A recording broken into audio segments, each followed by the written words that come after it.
Hello friends, welcome to my channel classes. मैंने पिछले class में आपको नंद वंश पढ़ा दिया था और मौर्य वंश की स्थापना से पहले कुछ विदेशी आक्रमण हुए थे, मैंने उसको बता दिया था। अगर उस वीडियो को आपने नहीं देखा है तो जाकर जरूर देखें, मैं डिस्क्रिप्शन में इसका लिंक दे दूंगा। देखिए, जब मौर्य वंश की स्थापना से पहले जो विदेशी आक्रमण हुए थे उसमें सिकंदर ने आक्रमण किया था।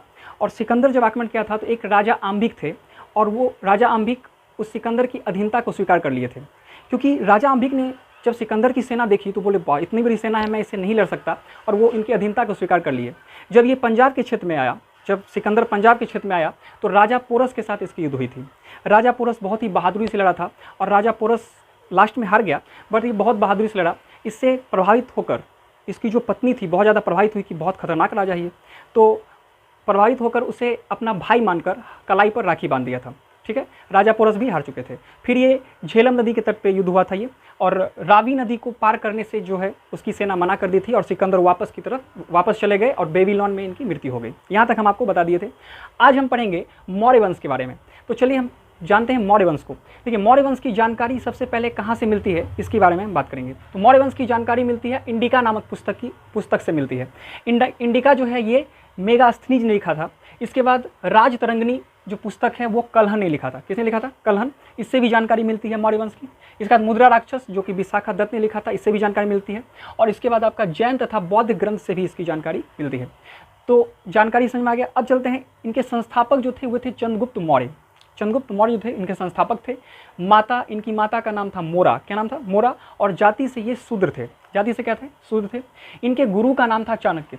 यही जो चाणक्य थे इन्हें चंद्रगुप्त मौर्य बनाया था।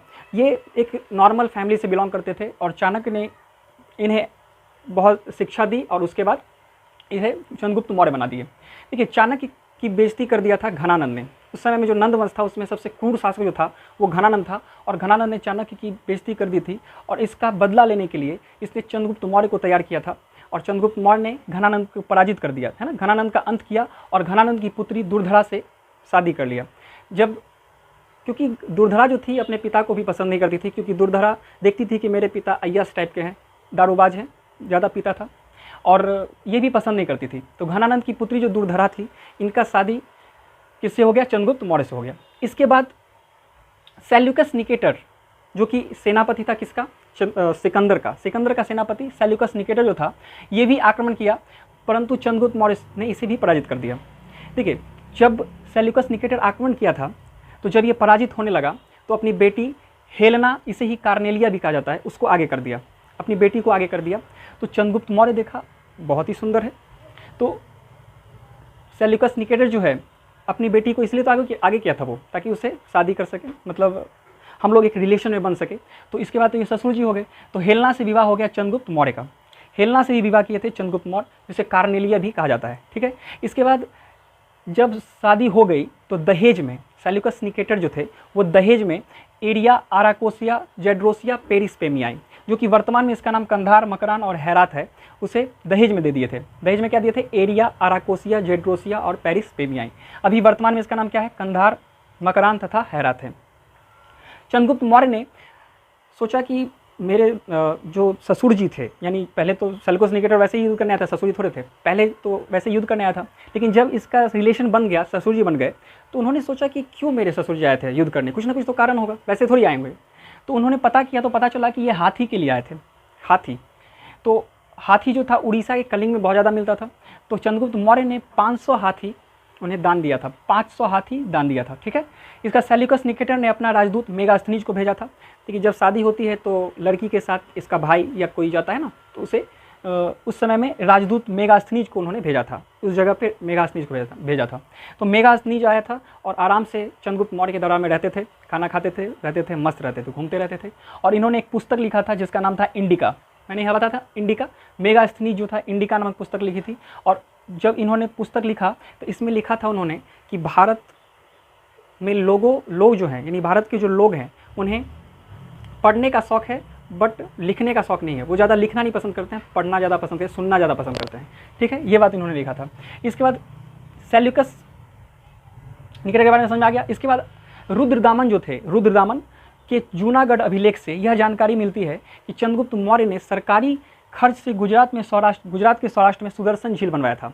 यानी जब रुद्रदामन जब आए थे, रुद्रदामन जब गुजरात में देखा तो एक झील बना हुआ था, तो उसने सोचा कि ये तो प्राकृतिक झील नहीं है, किसी न किसी तो एक बड़ा सा बनाया है, एक ढांचा बनाया है। तो उन्होंने पता किया तो पता चला कि चंद्रगुप्त मौर्य ने सरकारी खर्च से ये गुजरात के सौराष्ट्र में झील बनवाया था। चंद्रगुप्त मौर्य ने लगभग 1000 साल के बाद रुद्रदामन को पता चला था। इसका मतलब ये हुआ कि चंद्रगुप्त मौर्य का एरिया कहाँ तक था? गुजरात तक था। इससे ये प्रमाणित होता है कि नहीं? तो रुद्रदामन ने इस जूनागढ़ अभिलेख खुदवाया, उस पर लिख दिया कि देखिए ये जो झील है ये मैंने नहीं बनवाया है, ये चंद्रगुप्त मौर्य ने सरकारी खर्च से बनाया था, इसको मैं पुनर्निर्माण करवाया है, मतलब इसका ठीक ठाक करवाया है, जो टूट फूट गया था उसको सही करवाया था। ठीक है, रुद्रदामन ने। इसका चंद्रगुप्त मौर्य ने जैन धर्म को अपनाया था। चंद्रगुप्त मौर्य कौन सा धर्म अपनाए थे? जैन धर्म। इनके जो जैन धर्म की शिक्षा भद्रबाहु के नेतृत्व में उन्होंने ली थी। देखिए, एक थे जैन धर्म में भद्रबाहु, एक थे स्थूलबाहु। तो भद्रबाहु के नेतृत्व में इन्होंने शिक्षा ली थी। और भद्रबाहु जो एक समय था जब बिहार में अकाल पड़ गया तो स्थूलबाहु वहीं रह गए और भद्रबाहु जो है वो कर्नाटक चले गए। कहाँ चले गए? कर्नाटक चले गए। और कर्नाटक में सरवनबेलगोला एक जगह है, कर्नाटक के सरवनबेलगोला में चंद्रगुप्त मौर्य संलेखना विधि से अपने प्राणों को त्याग देते हैं 298 BC यानी ईसा पूर्व में। इनकी मृत्यु हो जाती है 298 ईसा पूर्व में संलेखना विधि से। इसके बाद चाणक्य के बारे में थोड़ा सा देख लेते हैं, क्योंकि इनके गुरु थे चाणक्य। चाणक्य ने पहले के गुरु ऐसे थे जो जमीन से उठाकर राजा बना देते थे, है ना, जमीन से उठाकर राजा बना देते थे। चाणक्य जो थे इन्हें विष्णुगुप्त या कौटिल्य भी कहा जाता है, इन्हें विष्णुगुप्त या कौटिल्य भी कहा जाता है। इनके पिता का नाम गुनी था और इनके पुस्तक का नाम था अर्थशास्त्र। इन्होंने अर्थशास्त्र में राजनीतिक शास्त्र की बात की थी। अर्थशास्त्र में जो है इन्होंने लिखा था कि राजा को कैसे अपने राज्य चलाना चाहिए। इससे 7 चीज़ें उन्होंने बताई थी। 7 चीज़ें बताई थी। सबसे पहले बताए थे कि राजा जो है वो क्रूर होना चाहिए, यानी राजा जो है बहुत ही ज़्यादा क्रूर होना चाहिए, क्योंकि अगर मान लीजिए कि राजा ही कमज़ोर पड़ गया तो फिर तो अगल बगल की जो दुश्मन सब जो है वो सब आके दबा देगा। इसलिए राजा का क्रूर होना क्या है? जरूरी है। इसके बाद दूसरा बताया था कि मंत्री यानी अमात्य जो मंत्री थे उन्हें सही होना चाहिए। अब ऐसा नहीं है कि राजा ठीक है और मंत्री ही किसी से मिला है तो राजा को मरवा देगा, फिर दिक्कत हो जाएगा। इसलिए मंत्री भी क्या होना चाहिए? सही होना चाहिए। इसके बाद राजा का जो क्षेत्र है यानी जनपद, उस समय में जनपद कहते थे, तो राजा का जो क्षेत्र है वो बड़ा होना चाहिए।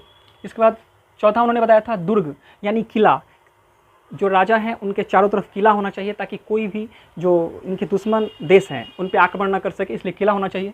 इसके बाद इनके पास धन होना चाहिए। अब मान लीजिए कि धन ही ना हो, सब कुछ हो, धन ही ना हो, पैसा ही ना हो, तो फिर कैसे चल पाएगा, है ना। तो धन भी होना जरूरी है राजा के पास, जिसे कोष कहा जाता था। इसके बाद दंड यानी न्याय व्यवस्था शानदार होनी चाहिए। न्याय व्यवस्था क्या होनी चाहिए? शानदार होनी चाहिए। शेरशाह सूरी के समय में न्याय व्यवस्था बहुत ही शानदार थी।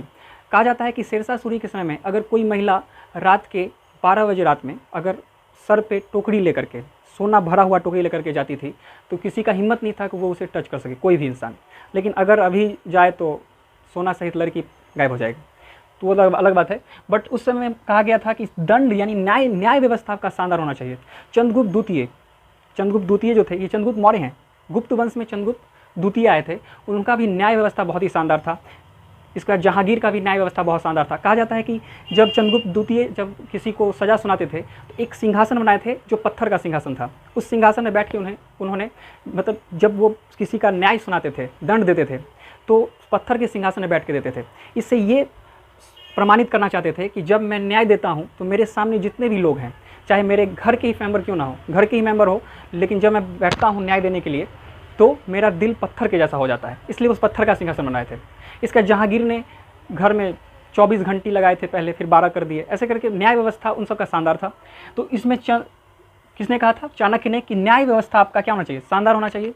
और आपके जो मित्र हैं, यानी आपके जो मित्र हैं वो शानदार होना चाहिए, है ना। कहा जाता है कि मित्र अच्छे को बनाना चाहिए, संगति अच्छा होना चाहिए। अगर संगति आपके अच्छे हैं तो आप अच्छे बनते हैं, अगर संगति खराब है तो आप खराब ही बनेंगे। तो आपका मित्र भी शानदार होना चाहिए। ऐसा नहीं कि अब मेरा मित्र है या किसी राजा का मित्र है और वो किसी दुश्मन देश से मिल गया है तो फिर दिक्कत हो जाएगा। इसलिए मित्र, तो ये 7 चीज़ों को उन्होंने बताया था। इसके बाद अब आगे देखते हैं। चंद्रगुप्त मौर्य ने इतना काम किया, आपने देख लिया। इसके बाद इनके जो गुरु थे चाणक्य, ये अर्थशास्त्र पुस्तक लिखे थे, ठीक है, इसमें 7 चीज़ों को बताए थे। इसके बाद इनका जो बेटा था बिंदुसार, क्या नाम था? बिंदुसार। देखिए, एक था बिंबिसार तो पढ़ लिए हैं पहले ही, हरियंक वंश का शासक था बिंबिसार, और ये है बिंदुसार, पॉइंटसार, क्या कहते हैं इसे? पॉइंटसार कहते हैं। तो बिंदुसार जो थे, इनकी माता का नाम था दुर्धरा। देखिए, आपको याद होगा घनानंद की पुत्री का नाम था दुर्धरा। जब इनसे शादी हुआ था तो इन्हीं से एक पुत्र हुआ था जिनका नाम था बिंदुसार। देखिए, बिंदुसार ज़्यादा कोई खास काम नहीं किए, ये कुछ खास काम नहीं किए थे। इन्हें बस ये भारतीय इतिहास में इन्हें इसे एक योग्य पिता का पुत्र, एक योग्य पिता का पुत्र और एक योग्य पुत्र का पिता कहा जाता है। यानी इनके जो पुत्र थे वो थे अशोक, और इनके जो पिता थे वो थे चंद्रगुप्त मौर्य। तो चंद्रगुप्त मौर्य ने भी खतरनाक काम किया था, और अशोक तो और खतरनाक काम किए ही। जब इसके बाद हम अगले वीडियो में अशोक के बारे में पढ़ेंगे। तो इन्हें बस इतिहासकार जो हैं, इन्हें इतिहास में इसलिए जाना जाता है क्योंकि एक योग्य पिता के ये क्या थे, योग्य पिता के पुत्र थे और एक योग्य पुत्र का पिता थे। इससे ज़्यादा इन्हें नहीं जाना जाता है क्योंकि ये बहुत कुछ काम नहीं किए थे। इनके दरबार में ये आजीवक संप्रदाय को मानते थे। कौन सा संप्रदाय? आजीवक संप्रदाय को मानते थे। देखिए, पहले कोई ऐसा रोक टोक नहीं था कि आप ये धर्म को मानिए, ये ऐसा कुछ नहीं था। आजकल क्या है कि अगर हम हिंदू धर्म में है ना, अगर मेरा बच्चा होगा हिंदू धर्म ही होगा, अगर हम मुस्लिम हैं तो मेरा बच्चा मुस्लिम ही होगा। लेकिन पहले ऐसा नहीं था, जो आपका मन हो वो आप अपना सकते हैं, ठीक है। जैसे कि देखिए ना, यहाँ पे चंद्रगुप्त मौर्य जैन धर्म अपनाए थे, ये बिंदुसार आजीवक संप्रदाय को अपनाए थे, और अशोक जो थे वो बौद्ध धर्म को अपनाए थे। एक ही घर में 3 धर्म अपनाए थे। लेकिन अब ऐसा थोड़ा सा प्रॉब्लम हो गया है। अब चलते हैं, इनकी माता जो थी वो दुर्धरा थी, आजीवक संप्रदाय को मानते थे। इनके दरबार में सीरिया के नरेश एटियोकस ने अपना राजदूत डाइमेकस को भेजा था, है ना।